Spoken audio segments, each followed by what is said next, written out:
Welcome, everybody, to another edition of What's Now with John Marshall. I have two special guests in the building with a special message that we want to make sure we get out to the people, especially here in Georgia. Today, I have with me Tiffany Roan, the Georgia Executive Director for St. Jude Children's Research Hospital, and Sonya Milner, the Philanthropic Advisor for Georgia's St. Jude Children's Research Hospital. How are you ladies doing today? Amazing. Wonderful. I get that from her. It's her everyday thing. Can't steal my word. I know. I've heard it so much. I wish I would have. They could have heard the conversation that we were having right before we got on with our resident therapist here, Tiffany. But thank y'all for coming out to iHeart. I really appreciate y'all just spending a little bit of time with me. We want to make sure that we get this message out to specifically Georgia. I know we had a conversation on the phone about what St. Jude does and how much more they do that a lot of people don't know about. Yeah. So that's what we want to make sure that we touch on here is just touch all angles of St. Jude, get that information out to people that either need it or know somebody that needs it, or just to make people more aware. That's my word of like the year, like Q4, awareness is my thing right now. Love it. Aware of oneself. All right, I won't get too therapy. I won't do that just yet. But let's just start with the history of St. Jude. This is y'all's platform. Say as much as you want. Give us all the information. Tiffany, let's start with you and let's talk about the history of St. Jude. Take us through it. Absolutely. So first of all, thank you for inviting us, John. We're so excited to be here and able to use your platform to share our message to the broader public. So how did St. Jude come about? That's what we want to know. That's what we want to know. A lot of people often know that St. Jude is associated with Danny Thomas, famed entertainer of the 50s and 60s. But the story behind it all is Danny Thomas was a young entertainer, and his career, as many, I'm sure people in the industry know, wasn't happening. Mm-hmm. And his wife, Rosemary, was pregnant with their third child, and he still had not hit it big. It was a struggle to feed his family. And so he grew up, he's Lebanese. He grew up Lebanese immigrant parents. I didn't know that. Yes. And I can tell you a little bit more about that too. Okay. And so his parents are Lebanese immigrants. And so they were raised as devout Catholics. He's born and raised in Dearborn, Michigan, which, there's a big Arab American population in Dearborn, Michigan. Mm-hmm. And so he was at a church in Michigan and said a prayer to St. Jude Thaddeus. St. Jude Thaddeus is the saint of lost causes in Catholicism. So he said a prayer to St. Jude Thaddeus, and the prayer was basically, if you show me my way in life, I will build you a shrine. Today, that shrine stands as St. Jude Children's Research Hospital. So shortly after he prayed that prayer, he got his first commercial gig. And that was the beginning of his career taking off. He was a singer, he sang in clubs and things like that, but ultimately ended up with I think the most famous thing is his TV show, Make Room for Daddy. It was a show in the 50s. My mom used to watch it. Really? She told me. Yes, Make Room for Daddy. And they eventually changed the name to the Danny Thomas Show, but it was on for 11 seasons in the 50s. And yeah, it was a long-running show.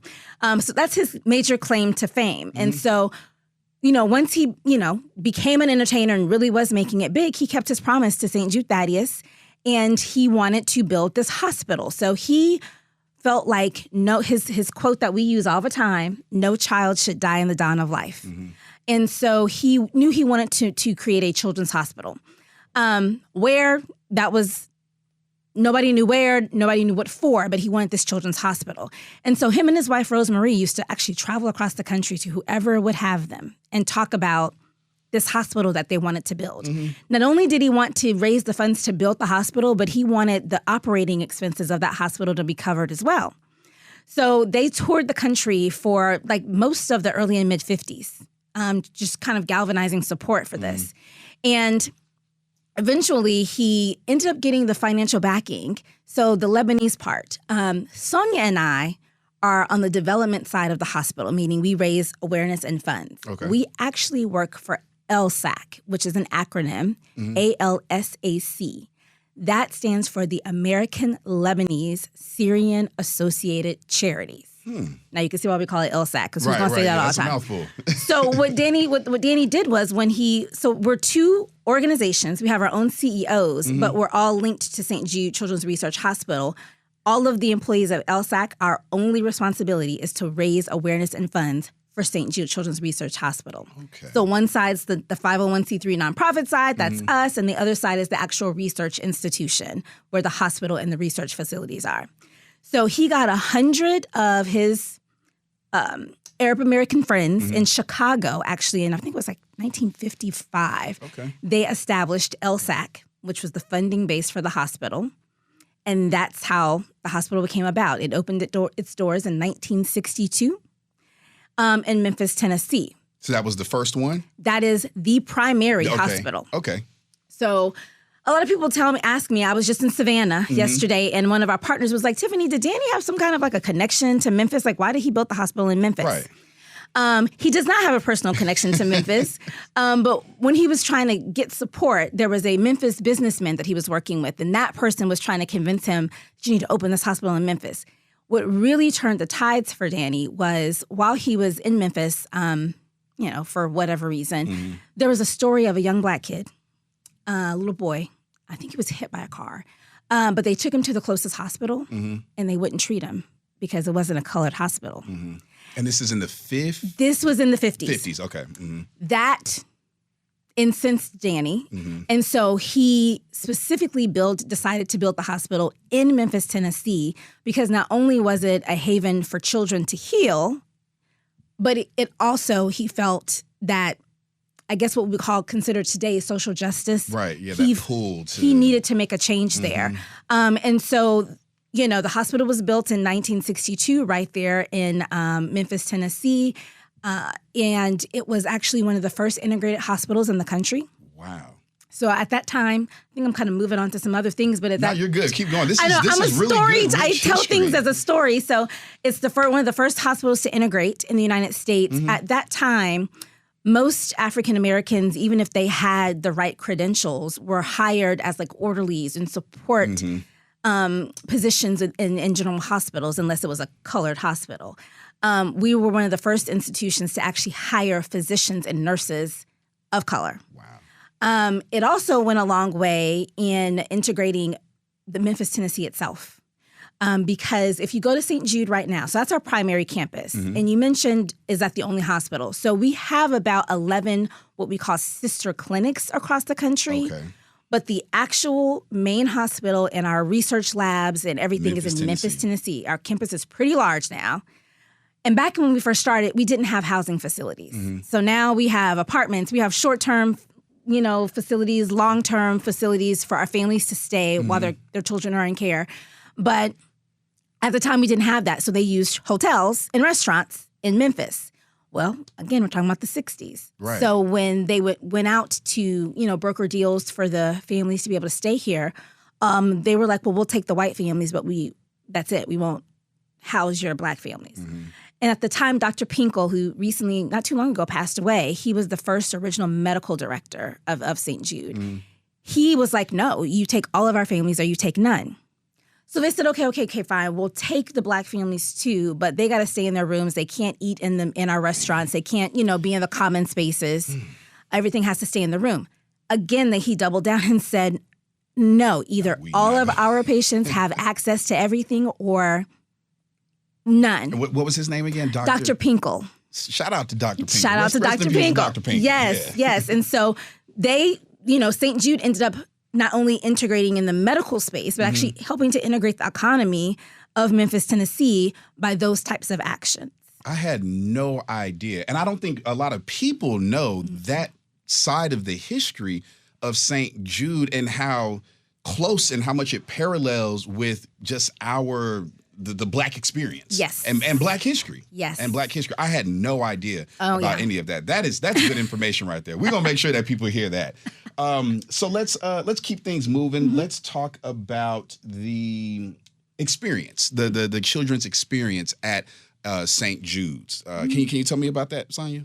I'd be happy to. Again, one of the reasons we wanted to be here today is to tell this side of the story you don't get to see. When you think of a hospital, you think of sadness, especially when it involves kids. I mean, I've never been in a hospital where I was happy. Our kids are happy at St. Jude. I was in a meeting the other day, and one thing that's also very interesting about St. Jude, a lot of former patients come back to work for St. Jude. Wow. I had the opportunity to go to Memphis this summer, and talking to some of them, she said, you'd be very surprised to know it was a happy place. When we weren't getting x-rayed and when we weren't being cut open and we weren't getting shots, it was fun. It was magical. So we work very hard to make it a very magical place for kids because there's nothing worse than being sick as a child. Yeah. And we do that through a lot of different things. We have an art therapy program. We're really known for our children's art. Inside of the hospital, there's something called the ABC Walls of Cancer. And in fact, I have some of the pictures on my phone. And so the kids do art, and each letter represents an emotion that they're feeling. Like one kid did Y, and Y was yucky because cancer is yucky. Yeah. J was for joy because of the joy she felt at St. Jude. L was for love because of the love she felt at St. Jude. So when you go through all 26 letters of the alphabet, you get a very good idea of how these kids are feeling. And the emotions are really surprising because it's a lot of positive words about how they're feeling. And we work very hard at that. So not only do we have art therapy, we have music therapy. There's a huge music therapy program. And we don't just involve the patient, we involve the entire family, which is another thing I think that sets St. Jude apart from other facilities and other programs. It's holistic. We treat the child from the inside out, because it's a family disease. Everybody in the family is affected. So with music therapy, the whole family can participate. So there are a lot of things that we do to make St. Jude magical. We just had our Magic Carpet Ride, which is one of our Atlanta events, and we had a patient family speak at the very end. And of all the wonderful things this mom said, what stood out to me, Taryn is now 8 years old. She was at St. Jude when she was 2. So 6 years has passed. She's been in remission. She's a delightful child. That's amazing. She asked her mother the other day, Mommy, when can we go back to St. Jude? She wanted to go back to What the child wants to hospital? go back to the That's unheard of. Yeah. And she's not the only child I've heard say that. I've heard adults say that when they were kids, that's where they wanted to be because they made friends there. They had fun there.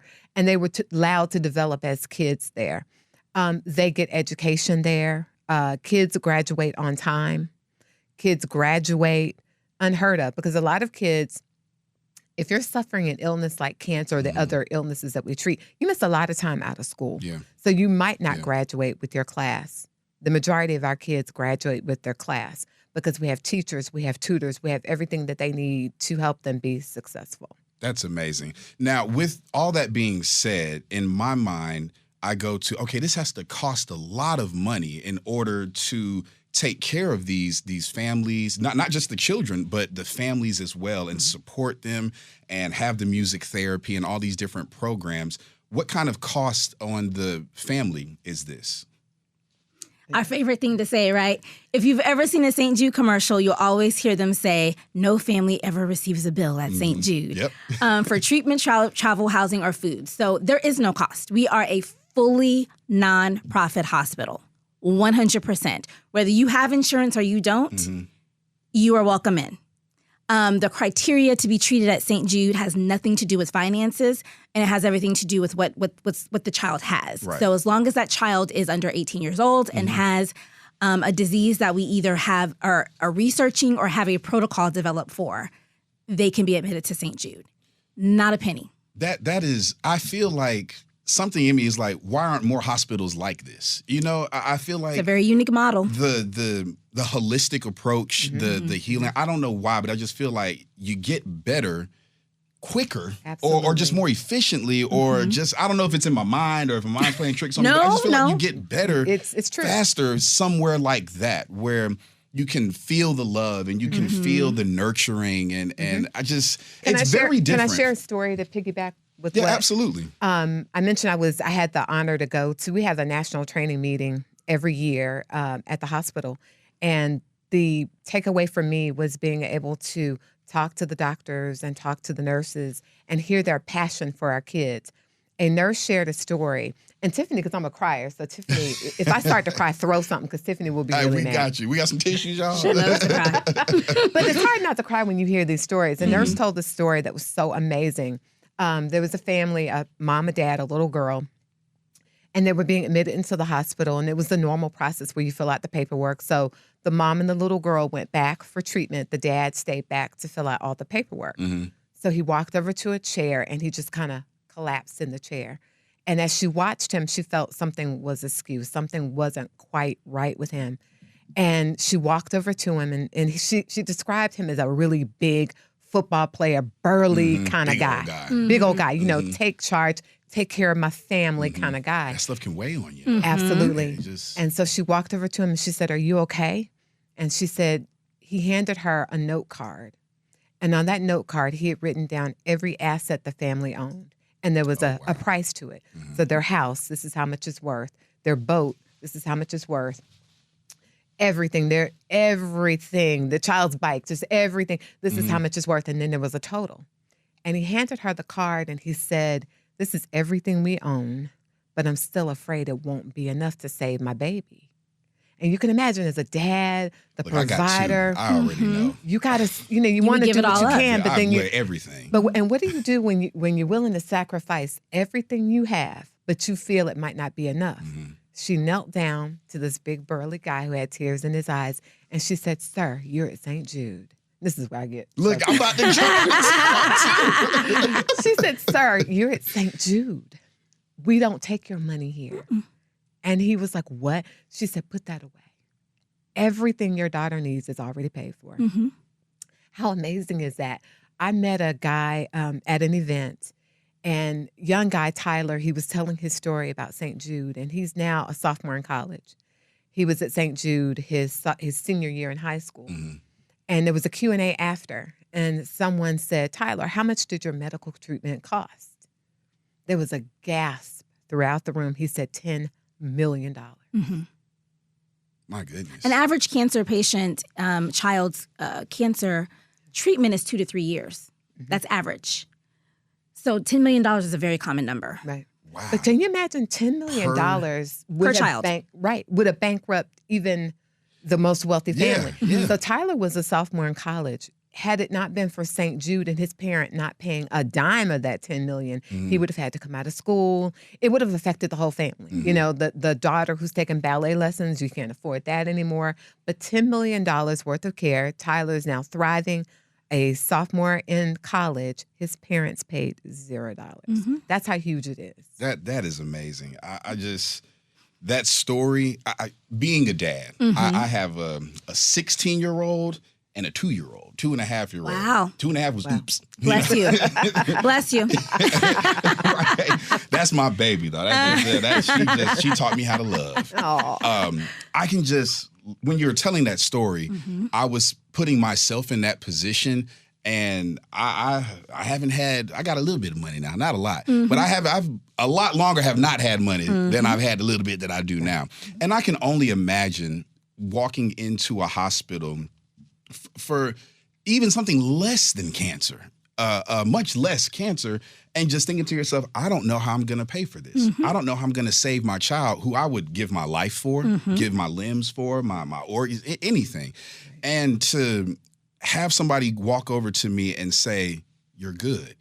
I can only imagine what that father felt. And like, I'm getting goosebumps just thinking about it, like chills thinking about it. I can only imagine what he felt and the weight that was just lifted off his shoulder, knowing that it's going to be okay. And that's our purpose. That's the reason why the hospital was developed that way, because we don't want that weight on the family. It's heavy enough. We want the family to focus on that child getting well. So put all of your energy into being there for that child and not worrying about, how am I going to pay for it?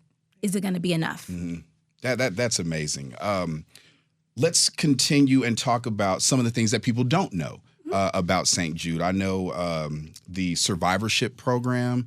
I know St. Jude does some stuff with sickle cell all that. I have a family member. My uncle has sickle cell, my dad's brother. So I am very familiar with how much my Uncle Kenny has to go into the hospital and get blood. And from when I was very young, we would go down to Columbus and see my grandmother, and it would be like, well, where's Uncle Kenny? He's in the hospital right now. He had to get some blood. And that's just been a constant throughout my entire life with my uncle. Now that I'm much older, I understand the disease, and he's still having to go through all of this. And I know it hurts, and I'm very close with sickle cell. So talk to me a little bit more about all of the other things that St. Jude does that people may not know about.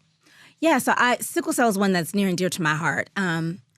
you always hear us say cancer and other life-threatening diseases. So there are some other life-threatening diseases that we work with. HIV, pediatric HIV is one of them. Okay. Yes. Several others. That's another one that's near and dear to me. But sickle cell specifically, I will tell you,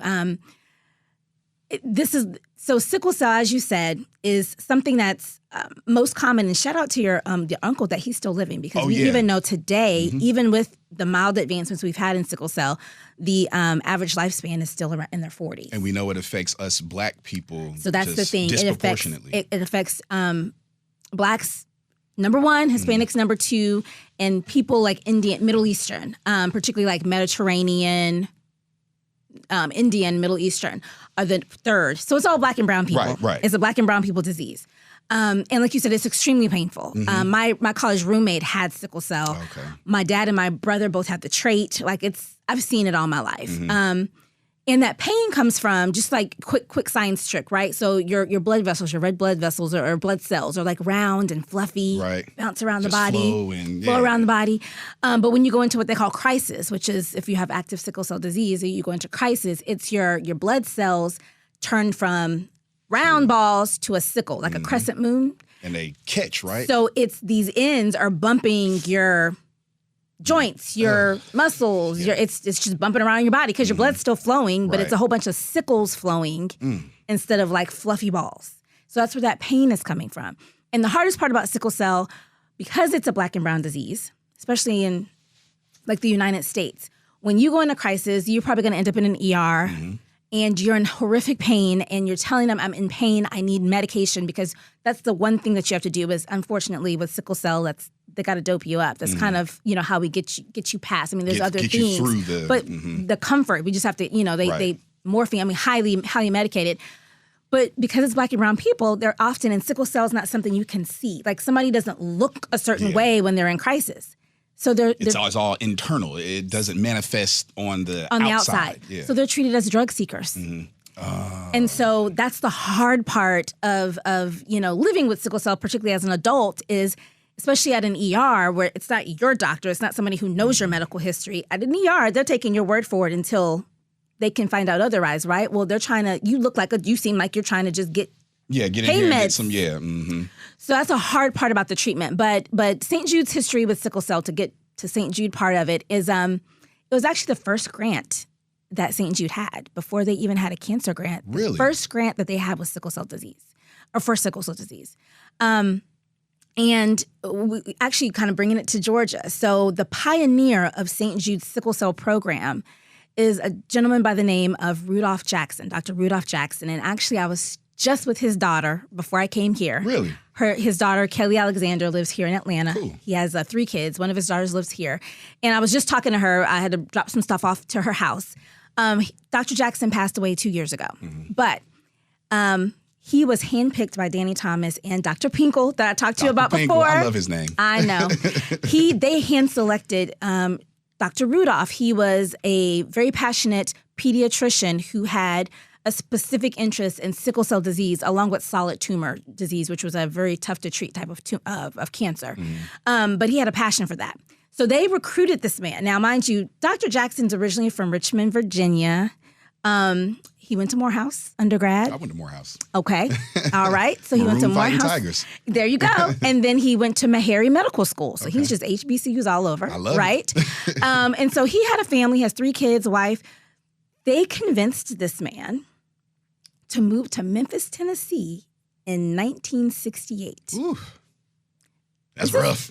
Memphis, Tennessee in 1968. Yeah, this is Martin Luther King's assassination year and location. My goodness. And you're trying to convince this Black man who already has a practice further north to move his family here.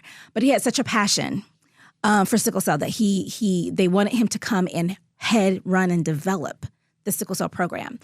And he was there for several years. But St. Jude's been involved in sickle cell for all that time. Hydroxyurea, which is one of the major medications years ago, the first major kind of milestone in sickle cell treatment was kind of developed, and a lot of the efficacy and side effect type of profiles were done at St. Jude. And even today, our sickle cell program, we see about 900 to 1,000 patients a year in sickle cell. And we're on the cusp of some amazing gene editing work to actually cure sickle cell. Man, when I say on the cusp, I mean within the next probably 2 to 3 years. That's scientifically groundbreaking. That will change. It will change the course of. Yeah, because sickle cell for like 40 years there were no advancements in sickle cell. It was just you hurt after you're hurting, you get back out. They there, were using the same things that they knew to use, and that's just how it was going. So sickle cell is near and dear to our heart. Dr. Jackson is near and dear to our heart. He did pass away, like I said, about 2 years ago. But his 2 daughters primarily, and Kelly's been a huge advocate of making sure her father's legacy it continues. He's memorialized at St. Jude. We have a lab that's named after him. There's a fellowship program. It's just an amazing person. But sickle cell is something that is near and dear to my heart, and something that a lot of people don't realize. St. Jude is not just about childhood cancer. Right. And I will say there's this one other program around sickle cell that we have. It's one thing to treat children, but we're a pediatric hospital. Right. So once you become an adult, you still have sickle cell because we can't cure it right now. So one of our programs is actually a program that prepares children who are about to age out into adulthood how to navigate the healthcare system and advocate for themselves as adults living with sickle cell for the reasons I told you earlier. That's just as important. Like you said, it doesn't go away. It doesn't go away. And, the drug seeker and the stigma around it, they want to make sure you're not going to have us at St. Jude to do this for you anymore. We want to make sure you're equipped as an adult to continue to navigate the healthcare system. Right. Let's go off script for a little bit right quick. I want to, how did you all get to St. Jude? What was it that drew you in? How long have you been there? Give us a little bit of background on you, Sonya, and then you, Tiffany. We want to learn about y'all too. Okay, I'll start out with a very personal story about me and St. Jude. St. Jude actually sought me out. Okay. God's timing. Won't he do it? Yes. Started April. I'm a newbie. Started April of last year. Okay. Sought me out, came to St. Jude. And my passion, I've been in fundraising. I won't tell the number of years because it will date me. It's all good. But I've been in fundraising well over 15 years. Okay. And my personal mission is organizations that help children. Okay. I work for a children's homeless shelter. I work with the Salvation Army that had a lot of children's programs. So the mission of St. Jude very much aligned with my personal mission. But just to tell you a little side note that people wouldn't know about the inside of St. Jude, the kind of people that work with St. Jude. Hired in April 18th, was a caregiver for my mom. That moved my mom in 2019. My mom had dementia. She had leukemia and some other things. My mom had her first stroke in May. So you can imagine, I started this brand new job. My mom had a stroke. So the things that she could do, everyone knew that I was a caregiver, but it was manageable because she could do a lot for herself. Right. Now she's had a major stroke. She can't do as much. And I'm panicked because I've only been on this job for a month. And I'm thinking, what am I going to do? Tiffany, everybody else said, you focus on your mom. Don't worry about us. We're going to be here. Never once did anybody say, when are you going to pay this time back? And when are you going to? And my mother ended up passing in August of that year. And when I tell you, thank you. But when I tell you how I got through it, my coworkers are my family. They have rallied around me. My mom died August 19th of 2022. One of my coworkers remembered that day. In fact, my whole team, including Tiffany, were at the funeral. And she called me on the 19th and said, how are you doing? Just the amazing support. So that's a side note that just shows you the kind of organization St. Jude is. And when I hear doctors talk, their passion, it's, the child is not just a number. We're not guided by insurance telling, them what they can and cannot do. There's a passion. Those doctors will get out of their bed at 3 a.m. to go meet a family. So getting a little off track, but that's how I found my way to St. Jude. St. Jude actually found me. Like you said, perfect timing. And the timing was absolutely amazing. And I've never regretted a day of it. I was speaking with a colleague in Florida, and every time I talked to her, she said, thank you for saying yes. And the first time she said, I was like, what did I say yes to?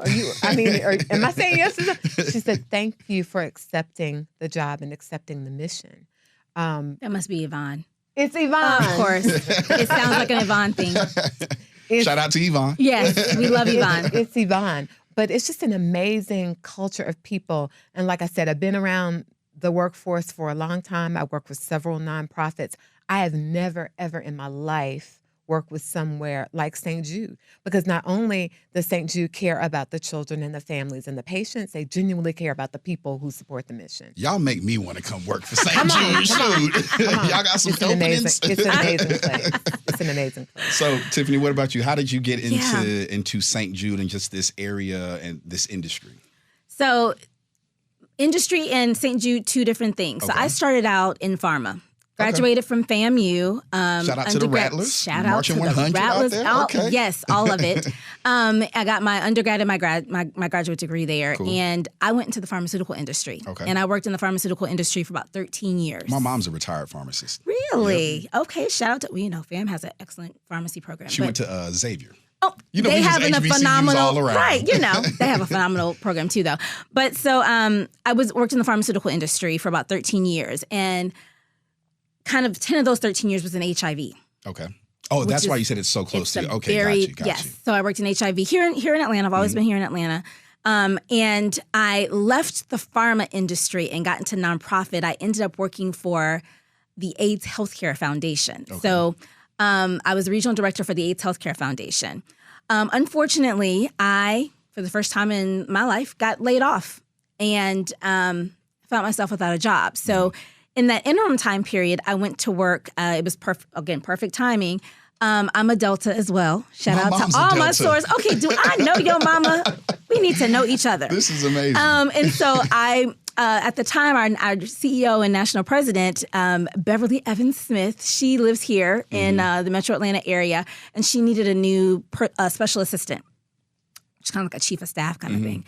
And so it's funny, one of our chapter members was like, well, you should ask Tiffany. And she was like, Tiffany has a job. And she was like, no, Tiffany got laid off. Long story short, I went to work for the sorority. And while I was working for the sorority, we're a big partner of St. Jude. Okay. And so sometimes when she couldn't attend things, I would attend on her behalf. And so I got to know the Georgia team here because I would go to things. And so a lot of the staff knew me. And so St. Jude went through the LSAC side that we worked for, was going through like a bit of a reorganization and a restructure with the territory. And so the executive, what used to be a regional director position, they changed the skill set for it and what it was supposed to be. So they were looking for a new director.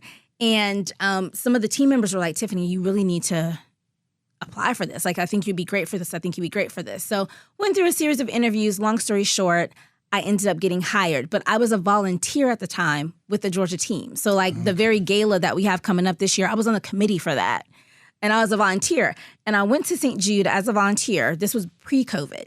So pre-COVID, when you would go to campus for a tour, you got to, we were in the hospital. Like we were on the floor with patients. You're just right in there. Yeah, any and every kind of hospital there is to see, any and every kind of research facility there is to see. I have never seen a place like St. Jude.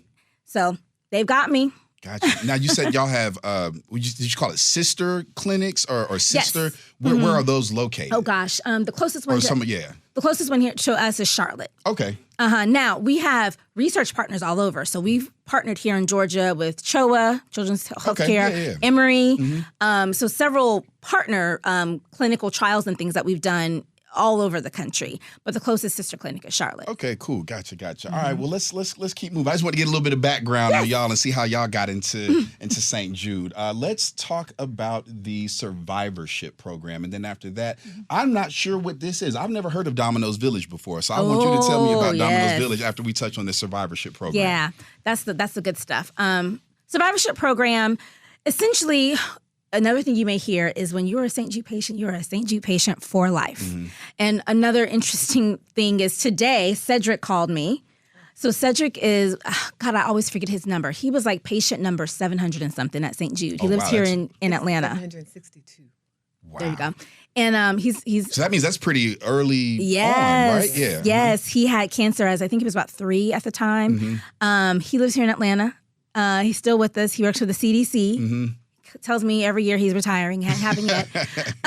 But he's very involved, so he called me today about something. But so the survivorship program, we have an aftercare clinic as well. So after you're kind of treated in remission, you are followed until you're 18 years old or 10 years post-diagnosis, whichever is the greater amount. Whichever one is longer. Mm-hmm. Okay. And when I say followed, that means every year you come back for a battery of exams and tests and everything, because they're looking at. So one of the great things about St. Jude and what kind of sets it aside is we have what's called the bench to bedside way of treatment. And so that's a very common thing in medicine. And what that means is we are able to go from the research bench directly to the hospital bedside. Right. Like literally next door. door. The connection is there.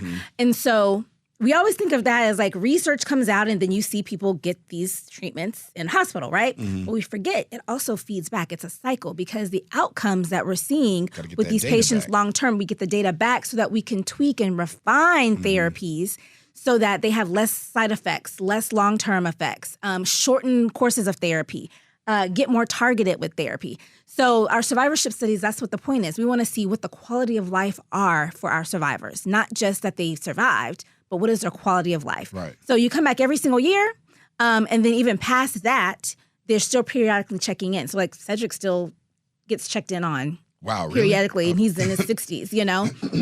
But that's you're a St. Jude patient for life. And that whole time, you never pay a penny. So like the last patient that family that spoke at an event, they actually were just getting back in town from their annual visit at St. Jude, and we pay for that. Like if we're summoning you back to campus, that's going to be paid for. You're going to come. You never, ever receive a bill. I could imagine being a family and my child is in remission and we're doing well. I would love to come back. It's like, y'all, when are we coming back next year? Y'all just let us know when you want us to be here. We're coming on back. Like the young girl that was like, when we going back to St. Jude's? Like, I can just see how that, man, this is amazing. This is a really cool, I just didn't know. Everybody sees the commercials. Yes. I'm rambling now. Oh, Everybody sees the commercials. I see the commercials. And sometimes you just kind of flip through it, or it comes on during the game or something like that. But when you get a chance to really just put your hands on two people that are just in the throes of St. Jude and learning all this stuff. I'm learning all this stuff for the first time now. It just it's so inspiring, and it just makes me want to think like, how can I help? Do people volunteer? Do people how do people get involved? And then we'll talk about Domino's Village. This is just coming off the top now. How do people get involved to help if they want to give their time, their money, how do they do that? Absolutely, and we'll take all of that. So time, talent, and 10th, we take it all. But, so if you want to volunteer, like here locally in Georgia, we have a volunteer coordinator. Shout out to Rosa, who is going to be having her first baby pretty soon. We're super excited. But congratulations, Rosa. I know. But we have volunteer opportunities here. So we have several events throughout the year. Right now, we have our Magic Carpet Ride, which Sonya mentioned. And if you're wondering about, like, what's that title about? Remember I said Lebanese descent. Oh, and Aladdin? The whole Magic Carpet Ride thing. Carpet, Lebanese. Middle Eastern. So it's called A Taste of the Middle East. It's our Magic Carpet. No. Princess Jasmine was my everything back in the day. Before we had other Black Disney princesses, all you had was, she was the only brown one. You know what? I just thought about that. Princess Jasmine was the only brown one. We could get. That was the closest you can get. We digress. So Magic Carpet Ride is one of our events that we do with the Cedar Club of Atlanta. So that's been happening here in Georgia for, we just had our 11th year. We also have our Evening of Hope Gala, which is coming up on October 28th. That's an annual gala that we have. We have the St. Jude 5K, our walk run. We have it at the Battery. We just had that. Shout out to all our supporters for that. We have surpassed $500,000 raised in that event. That's impressive. And then we have what I think is probably my favorite initiative that we do. And it's called Dream Home. And I don't know if any of y'all ever watch Atlanta News First, CBS. ANF, If you saw them talking about this Dream Home giveaway, that they were giving away a house for St. Jude, so that's our project. So what we do is we work with a builder. So we have 2 dream homes here currently. We're working on a third. We have one in Savannah, one here in Metro Atlanta. And we have a builder, and our builder here this year was the Providence Group, amazing partners. They built a house essentially at no cost. So they ended up being what we call a zero hero. They get all their trade partners to donate their services and everything, materials and everything. And we built a home. So the home that we built here in Metro Atlanta had a value of $650,000. Now, I will tell you. Home. I'll tell you it was really worth more than that, though, because it was about $200,000 in upgrades in it. Wow. And we sell $100 raffle tickets to this house. That's what ANF does. They're getting you to, pushing you to buy your ticket. And we get extra prizes as well. So we had a car added to it. So like if you bought your ticket by a certain time, you were in for the house and the car. We had a $10,000 Delta vacation. Shout out to Delta Vacations. Shout out to the Tutton Group for that car that they got us. We had a $10,000 gift certificate to Furniture Mart, Georgia Furniture Mart. They were our furniture partner, so they staged the house and then gave a $10,000 prize. We also had a $2,500 gift card that was given by a lovely realtor. Is it Lancaster Realtor? I think is the name of it. Newcastle Realty. Okay. Shout out. She, wanted to be a part, gave that prize. So we have all these other prizes, but we raised just guess how much. I was about to say, hit me with the number because I'm hearing all these 10,000s and 500,000. Like, how much? We raised $1.5 million with that house. That's amazing. Y'all make some noise. That's amazing. And that's shout out to the Metro Atlanta community for that. And our Savannah home, just as impressive. Landmark 24 is our builder out there. They raised $750,000 with the house that they built in Savannah this year. Wow. So how can you get involved? We need volunteers for all that. Okay, because we're a small team. There's less than 10 of us. I'm going to get out there with y'all. I'm going to get out there with y'all. Yes. Absolutely. So walk, we need lots of volunteers for walk. I am sold. You've said it on the air. I did. No, y'all heard it first. Okay. Hold me to it. Y'all heard it first, right here. I'm gonna be out there doing John my 5K and all that. Yes, absolutely. 5Ks, galas. We need volunteers. We can't do this without our volunteers. Now, donating, you can donate in all kinds of ways. Okay. The most common that our radio partners, and iHeartMedia is one of our radio partners. Indeed, we are. We do have our radiothon coming up in December that we do every year. But Partner in Hope is the primary way that a lot of people become donors. So that's when you give like a monthly donation. That's like a recurring monthly donation. The TV, when you guys do it on TV or you hear it on the radio and you go ahead and call in or whatever, that's a Partner in Hope. But then we have our major gift. So we have major gift officers. There's individuals on the team who specifically work with donors who make large gifts, because they have that kind of wealth. And it could be through financial instruments. It could just be them cutting a check. It's different ways. And then we have people like Sonya, our philanthropic advisor, who I'll let her tell more about what she does, but she gets to work with our planned giving is really what it is, but it's our bequest and wills and trusts, and that's what she does. Okay, I didn't even think about that part. A lot of people don't think about that part. You can actually give to St. Jude and leave a legacy through your will. Next week, October 16th through 22nd, is National Estate Planning Week.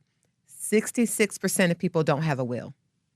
So we're encouraging people to have a will. Both of my parents are deceased. They had wills. They had everything in order. And I cannot tell you how much that helps the people that you're going to leave behind. It's one less thing you have to worry about in a very stressful situation. Right. So I encourage people not only to give money, we need that money right now, but also leave a legacy, leave us in your will in however way you see fit. You can also do IRA deductions. We encourage people to meet with their financial planners because especially as you get older, you're thinking of ways where you can bring more money in, less money in taxes. Right. And you can do IRA deductions. You can do charitable gift annuities, all of those things we encourage people to do. But the one main thing is leave us in your will, leave a legacy. And even for people, because I have about 600 people on my caseload right now, and they're mostly older. A lot of them are not wealthy individuals because people think, I don't have a lot of money. People who give to charities, they're giving $25,000, they're giving $50,000. They're hearing those big numbers all the time. That's big numbers. I only have $5. I only have $10. So you don't want my little money. Yes, we do. Every penny helps. Tiffany said, every yes, penny helps. I spoke to a donor yesterday because he noticed that his automatic deduction wasn't coming out. He gives $25.50 every month. That adds up over time. That and helps. He's also left St. Jude in his will. So we're going to get his house. We're going to get his car. We're going to get all of those things. So even if you don't have a lot of money to give right now, think about leaving us in your will in some way. That's amazing. This is just so insightful. I'm so glad we did this. Now, I'm familiar with a couple things with St. Jude, but I'm not familiar with Domino's Village. Now, is this new? Is this a new thing? Talk to me about Domino's Village. Domino's Village is brand new. It just opened. Remember I talked about the holistic approach for St. Jude? And Tiffany talked about when St. Jude first opened, our patients and families stayed in hotels. Well, since that time, we now have housing on campus. Domino's Village is the newest baby to the family, but there's also the Tri-Delta House, there's the Ronald McDonald House, and there's the Target House. And these are for short-term stays and for long-term stays. So a family can come and still feel like a family. Right. You don't feel like you're in a hospital room. There are apartments, like 2-bedroom apartments. And Domino's Village is amazing, phenomenal. And it's a place where the family can relax. Another thing I've noticed, collaboration. We talk about collaboration. Our doctors and scientists collaborate. We want families to collaborate with each other as well. So there are common areas where families can get away from it all, where moms and dads can get away from the kids, where they can talk Just to breathe each a other. little bit. Just breathe a little bit. And like you said, these very high stress situations Right. that they've been dealing with for who knows how long. Exactly. Yeah. So you can imagine, I had my house remodeled and I had to stay in a hotel for 4 months. It was horrible. Ooh, 4 months in a hotel? 4 months in a hotel was horrible for me. So you can imagine the stress. It was very stressful not being in my home environment. Right. So you can imagine you have how many kids, 1, 2, 3, 4 kids, and your kid has cancer, and now you have to be stuck in a hotel room. Very confining. So Domino's Village and the other 3 housing facilities that we have, it allows it to be a little bit more like home. There's a play area. There's an art therapy room. There are all kinds of things that make it feel a little bit more like home so you don't have to be stuck in a hotel. So we're extremely excited about Domino's Village. It just recently opened in last month. And I want to tell you, someone like when you go to St. Jude and you say we think about everything. Think about everything. So Domino's Village, and if you're wondering where these names come from, it's because Domino's The partner, is the right? partner The pizza. for it. So Right. Target, the store, Right, is our right. Target house partner. Tri-Delta's sorority is the sorority that has, I think, $10 million they've given us. Wow. So that's why it's named after them. But Domino's, you thinking about everything. There's a salon inside Domino's Village, and Y'all you're thinking, really do think of why do we have a everything. salon? Well, let me tell you why. So a lot of times, if a patient is inpatient, meaning that they're in the hospital for lengthy periods of Right. time, and they're in bed because for whatever reason they're not mobile, their hair gets matted, and then they're going through over different therapies that change your hair texture and stuff. And so when they get out, a lot of times the remedy was they would just shave it off. Well, now we have a salon, and we have specialists who work in that salon who know how to treat the hair, to try to salvage as much of it as possible and give the kids like a cute little pixie cut or something so that they're not just shaving off the hair, because that's what they used to do before. Something you wouldn't think about, but this goes back to like confidence, and this goes back Absolutely. to imagine being a teenager and the chemo didn't take your hair. Maybe you didn't have chemo, you had radiation and surgery, but because you had severe matted bedhead, they had to just lop off chunks of your hair. Well, now you can go to a salon at no cost and come out with the cute style, and still feel like a person. So it's one of the things I love. Like the little things you don't think about are the things that we have. And when we say music therapy, I'm talking, we have a studio. We Like have a a music whole studio. recording studio. Yeah, we have a recording You can record. studio. That's So, we've had some kids who really are into singing, rapping, hip hop, all of that. And they've actually written songs and recorded them. And we have attorneys, so we have the licenses worked out and everything. But yes, we have a full on recording studio. wow. I know that just makes. I can only imagine being, 3, 4, 5, or a teenager and having to deal with this disease that it's kind of hard to quantify, because it's just so big and you hear so much negative stuff about it. But being able to be in a place like St. Jude with all of these different nuances and things, and people that are just simply there strictly for you, I can imagine that it hopefully takes some of the stress and pressure off of dealing with a life-threatening, disease. It takes some of that off. And the people that work there, including y'all, just have to be angels. Just They're angels. Angels. Absolutely. We have prom every year because our teenagers, really? a lot of them miss prom. Yeah, We have prom. that's amazing. Every year there's a prom. So, they think of everything. They- You know what, John? The one thing that Tiffany was saying, they think of everything. And I'm a newbie at St. Jude, so I'm always learning. I know your everything. eyes are probably like, wow, this My is eyes amazing. get really, exactly, because of the things that I wouldn't think of that they thought about. Like she was saying with the hair salon, they allow the kids to pick a color. to dye their hair. Non-toxic colors. Right. Because one thing about cancer, the kids feel like they don't have control over so much. Right. They don't have control over their bodies anymore. So they want to give them a choice and some control over something. So you can pick a hair color. In one of the buildings at night, you'll see different color lights. And we have a picture of it I look at all the time. And somebody asked me, they said, do you know what those lights are? And I said, no, I'm going to find out what those lights are. Well, I found out. The lights are children's rooms, and the children get to pick what color light bulb they have. And the reason they do that is, again, something that you get to pick, they get to pick, and they get to have control of. Yeah, get Who some would more have thought control, about that? yeah. That something as small as the color your room is going to light up means a lot to them. Something as small as picking a hair color. They've thought of everything. Makes it feel like it's your room, you know, Right. like you said, just getting some Your more space. control back over Right. my life in this hectic, stage of Right. it. This is amazing. As we wrap, ladies, I would like from each of you, what is, and it's probably so many of them, so this is probably an unfair question, but what is one of your most memorable moments from working at St. Jude for your shorter time, and Tiffany, your tenure there? What's one of your most memorable moments? For me, it was going to the St. Jude campus. Because when you go, and speaking of that, we have an event. We have several different events where we invite donors to come back to campus. Okay. And one of them is called the Danny Thomas St. Jude Society. So I mentioned giving legacy gifts and Right. leaving St. Jude in your will. When you agree to do that at any, and we don't ask you the amount. So at any amount, you're automatically inducted into the Danny Thomas St. Jude Society. And we invite those donors to come back to campus. This year it's going to be in May, the first week in May, to come back to campus. That is a life-changing, life-altering experience. I had 20 donors come from Atlanta last year. We had 300 total come from all over the wow. country. 300. She packed it out. And we had 20. We had 20 come from Atlanta, and interesting. And I was going around talking to them, and I said, "So tell me what you thought about it. I mean, I didn't plan it, so my feelings aren't going to be hurt. Tell me what you really think."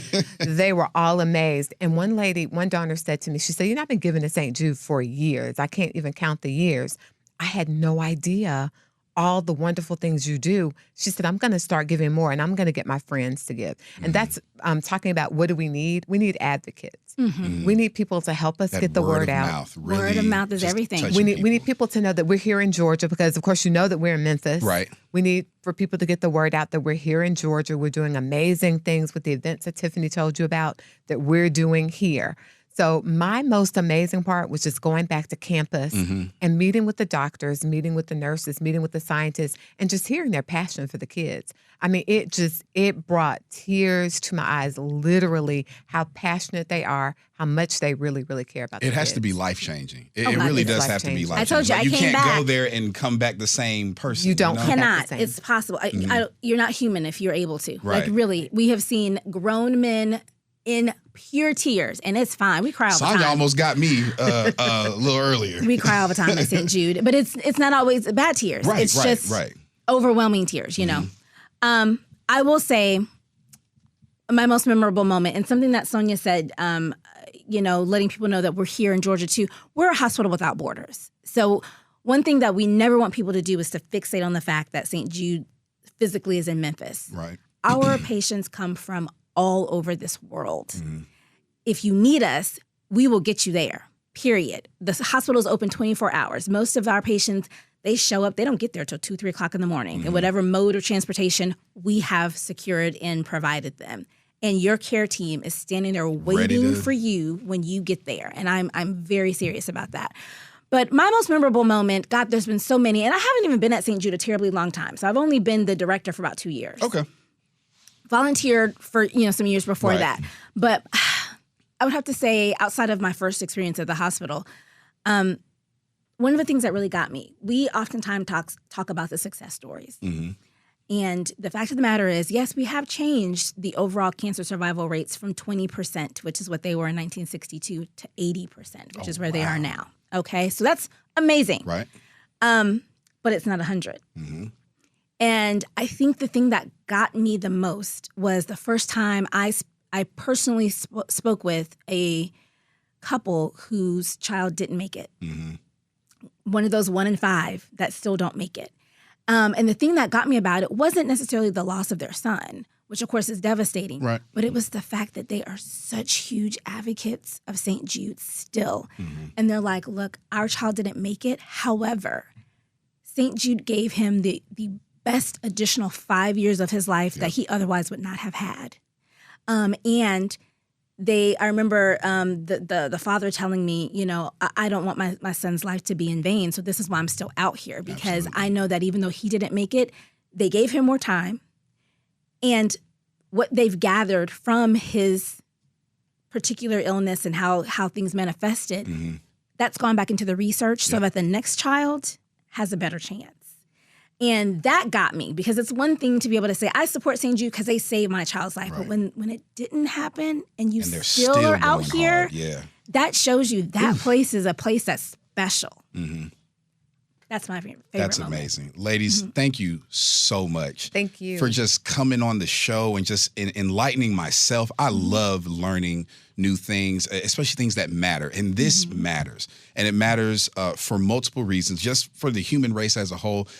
But it matters for us Black folk. Yes. It really does. Absolutely. The sickle cell, cancer, it matters for us. And I know most people probably know somebody that has gone through some serious disease, whether it's cancer or HIV or sickle cell, and it can hit close to home. But even if you haven't, hearing this story, hearing the history, hearing y'all's passion, it awakens something in you. Like you said, Tiffany, if it doesn't, you're not human. I mean, you know? And I really appreciate y'all for just spending some time with me. And I cannot wait to share this with just our listeners and viewers here in Atlanta, throughout the states and the world. So y'all are doing amazing work. Thank you, John. Thank you for sharing in our passion, and thank you for letting us tell the story that you're not going to see in that 30-second commercial. So thank you. Yeah, this is an hour-long commercial right here. I know. I got you. And I still am thinking, I'm like, oh, there's one more thing I didn't tell him. So there's more if you ever want to know more, because there's another part 2. Good Black history. We are definitely going to look. We all got each other's numbers. We're going to stay connected, in contact, and I am definitely, y'all are going to be seeing some of me, and I'm going to drag these guys there with me too. I'm dragging everybody. Y'all hear on camera again. Okay, y'all hearing and seeing what we're hearing and seeing. So, absolutely. No, we would love to have all of you. Wonderful. This was Tiffany Roan, the Georgia Executive Director, and Sonya Milner, the Philanthropic Advisor for St. Jude Research Children's Hospital right here in GA. It's What's Now with John Marshall on iHeartRadio.